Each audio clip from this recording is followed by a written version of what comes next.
The Adventure Inside Grandpa's Magical Clock.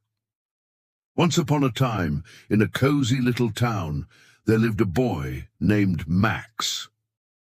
Max loved spending time with his grandpa, who was a kind old man with a mysterious attic full of curious treasures. But there was one thing Max had always wondered about: the big old clock in the corner of Grandpa's living room. It was no ordinary clock. It had golden hands, a ticking sound that echoed through the house, and a small keyhole at the base. One rainy afternoon, as Max sat reading a book by the fireplace, Grandpa winked at him and said, "Max, I think it's time you discover the secret of the clock." Max's heart raced. "What secret?" he asked. Grandpa chuckled softly. "Well, why don't you find out for yourself?"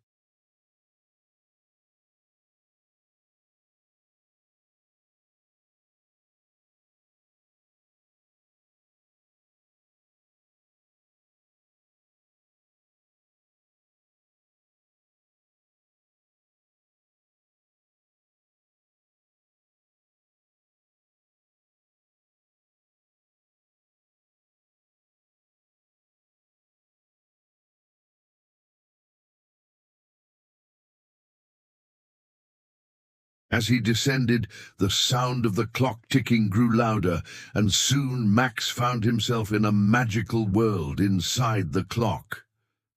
The first thing he noticed was the enormous gears spinning all around him like giant golden wheels.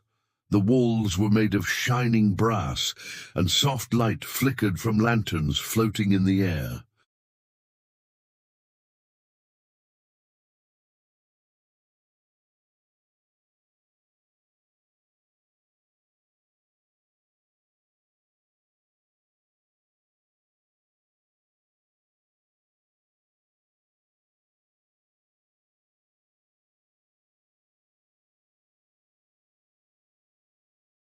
Max looked around in awe. "This is incredible," he exclaimed.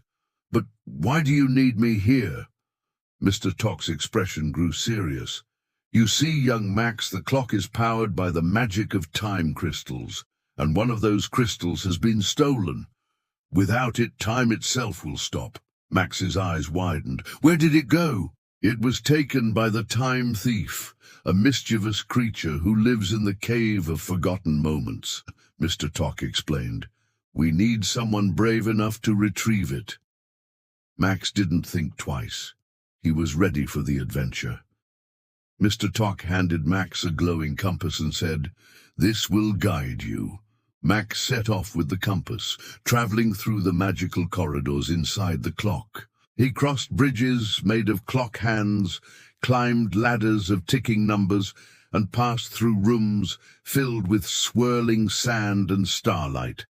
Finally, after many twists and turns, Max arrived at the Cave of Forgotten Moments. The cave was dark, and in the center was a pedestal holding the sparkling time crystal. But before Max could reach it, the time thief appeared, a shadowy figure with glowing eyes. "Not so fast," the time thief cackled. "Time is mine to control." Max didn't hesitate. He remembered the lessons his grandpa had taught him: kindness, courage, and the power of time. Instead of fighting, he spoke softly to the time thief. "Time is meant to be shared, not taken," Max said. "Please let us fix what's broken."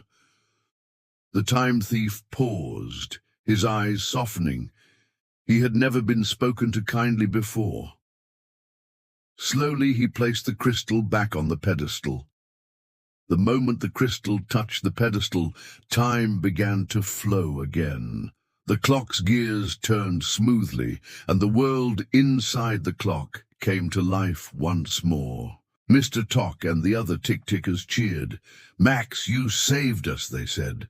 Max smiled and held up the glowing compass, now a memento of his adventure. It was the power of kindness and time that helped. When Max returned to Grandpa's living room, The clock's door gently closed behind him.